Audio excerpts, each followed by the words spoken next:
क्या पूरा विवाद था और किस तरह से इसकी शुरुआत हुई? मैं Ravindra Sharma advocate district bar association के वार्षिक चुनाव 2024-2025 में अध्यक्ष पद हेतु निर्वाचित हुआ था। बार काउंसिल के निर्देशन में हमारा ये चुनाव हुआ था। बार काउंसिल ने ही चुनाव कराया था, बार काउंसिल ऑफ यूपी ने।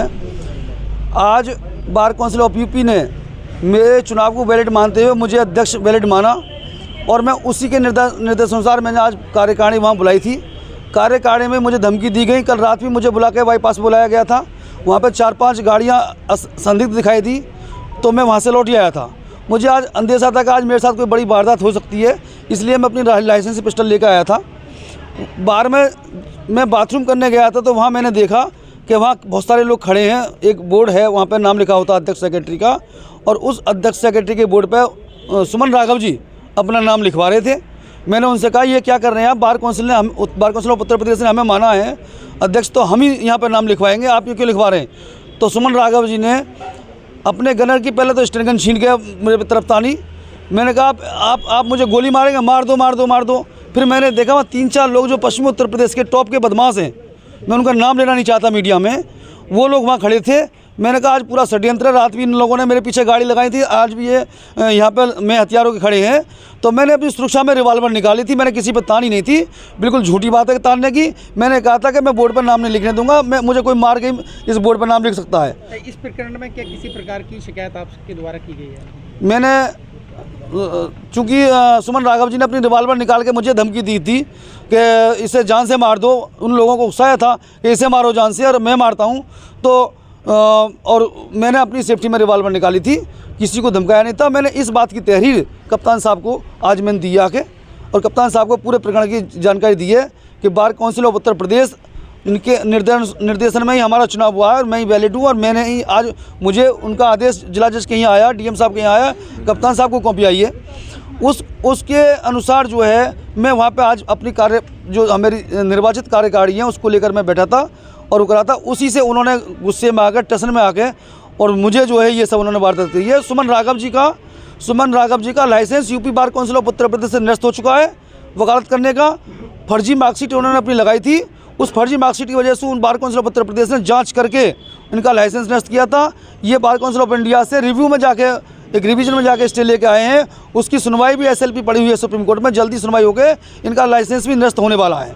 इस वजह से ये लोग हमसे भड़क रहे हैं। एक बाद में वो दूसरा चुनाव करा के आए। उनका चुनाव बार में नहीं हुआ है, उनका चुनाव एक जरा से छोटे से हॉल में उन्होंने कराया, अपनी तरफ को इलीगल चुनाव कराया, इलीगल कमेटी बनाई है। और जो लीगल कमेटी है बार काउंसिल ऑफ उत्तर प्रदेश के निर्देशन में जो लीगल कमेटी बनाई गई थी, जिसका approval bar council of Uttar प्रदेश ने दिया था, उसी के अनुसार हमारा चुनाव हुआ है और उसी को उन्होंने बार काउंसिल ऑफ उत्तर प्रदेश ने वैध माना है। उन्होंने ये भी कहा कि चिटफंड सोसाइटी में भी चिटफंड सोसाइटी का कोई ऑर्डर उनके फेवर में नहीं है, ना कोई ऐसा आदेश है। केवल वो एक बहाना बना के बार पर कब्जा न करना चाहते हैं। सुमन राघव जी बार के अध्यक्ष के पद पर रहते हुए इन्होंने अवैध वसूली करते हैं ये, और पूरे समाज में ये जो है अवैध वसूली करते रहते हैं, पैसा कमाते हैं, उल्टा सीधा पैसा कमाते हैं। उसका लालच है, उसी वजह से ये चाहते हैं कि मैं जो है ये अवैध वसूली करता रहूं और यहाँ मौज लेता रहूं, वकीलों को पागल बना के। डिस्ट्रिक्ट बार में आज दो अधिवक्ताओं के 2 गुटों में झगड़े की बात सामने आई है और एक वीडियो वायरल हुआ है, कई वीडियो वायरल हुए हैं। इसमें एक अधिवक्ता जो है पिस्टल जो लहरा रहे हैं, क्या पूरा प्रकरण है? डिस्ट्रिक्ट बार एसोसिएशन का हर साल चुनाव होता है। इस साल भी जो चुनाव की प्रक्रिया है 13 दिसंबर को नामांकन के साथ शुरू हुई थी।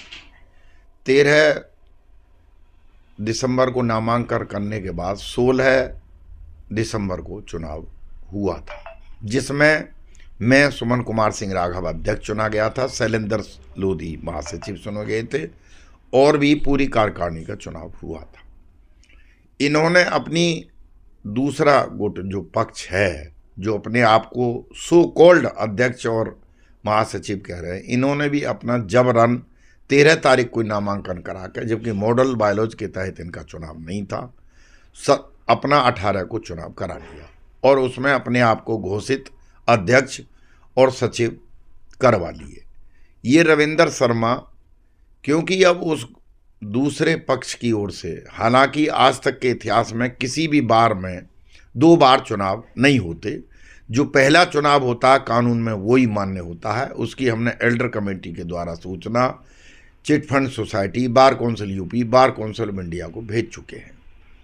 उसके बाद ये चाहते थे कि हमारा वर्चस्व कायम रहे, क्योंकि इनका पक्ष पिछली बार इतनी बेईमानी की थी उन्होंने कि बार का हॉल ही बेच दिया था। इसी लेकर 82 दिन से आंदोलन चल रहा था। ये उनके पक्षधर थे बेईमानी के। इसी बात को लेकर विवाद चलता रहा। आज हमने पहली कार्यकारिणी की मीटिंग बुलाई।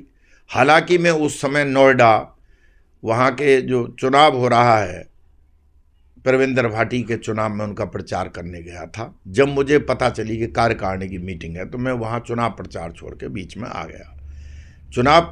जब कार्यकारिणी की मीटिंग में शामिल हुआ तो वहाँ ख़त्म होते ही मीटिंग, ये रविंदर शर्मा अपने साथी धर्मपाल शर्मा, पवन नेम, अमित चौहान, मनोज शर्मा, अन्य साथियों को लेकर आया और उसने ये कही कि मैं यहाँ का अध्यक्ष हूँ, कोई इस बार में मेरी बिना मर्जी के न बैठ सकता है, न आ सकता है, न जा सकता है, न कुछ करेंगे।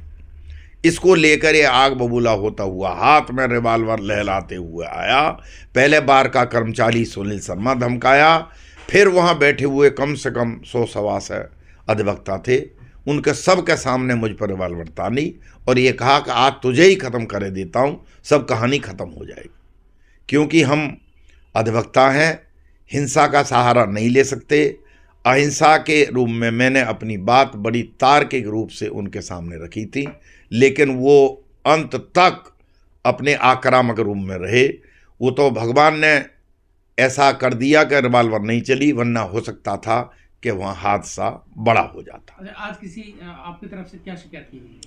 मेरी तरफ से जो वास्तविकता है उसी के मैंने एसएसपी महोदय को लिखित में अपनी एक तहरीर दी है कि मेरे साथ ऐसा ऐसा हुआ है, वही लिख के मैं देखा। कप्तान साहब ने किस तरह का समझा? कप्तान साहब ने कहा कि क्योंकि वीडियो मौजूद है और इनका पूरा डॉक्यूमेंट प्रूफ है तो आपका तहरीर पर मुकदमा कायम किया जाएगा।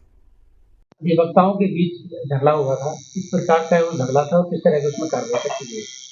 यहाँ बुलंदशहर बार में 2 चुनाव हुए थे, जिसमें कि 2 अलग पक्ष हैं जिनके कि कुछ प्रत्याशी उसमें जीते थे। इस बात को लेकर के आज इनके मध्य कुछ विवाद हुआ था, इसका एक वीडियो भी संज्ञान में आया है।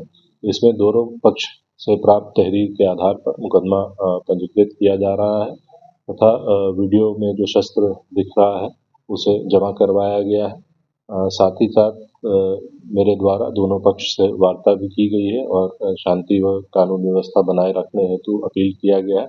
आपके माध्यम से भी मैं यही अनुरोध करना चाहूँगा और सतर्क दृष्टि बनाने के लिए पर्याप्त पुलिस प्रबंध किए गए। सर, एक वकील रिवॉल्वर लेना तो नजर आ रहे हैं बार में, क्या पूरा है और क्या किया गया?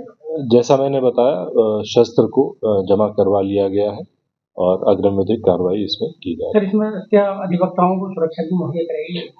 दोनों पक्ष के जो निर्वाचित अध्यक्ष हैं उनके द्वारा सुरक्षा की मांग की गई थी, जिसके आधार पर दोनों को सुरक्षा उपलब्ध करा दी गई।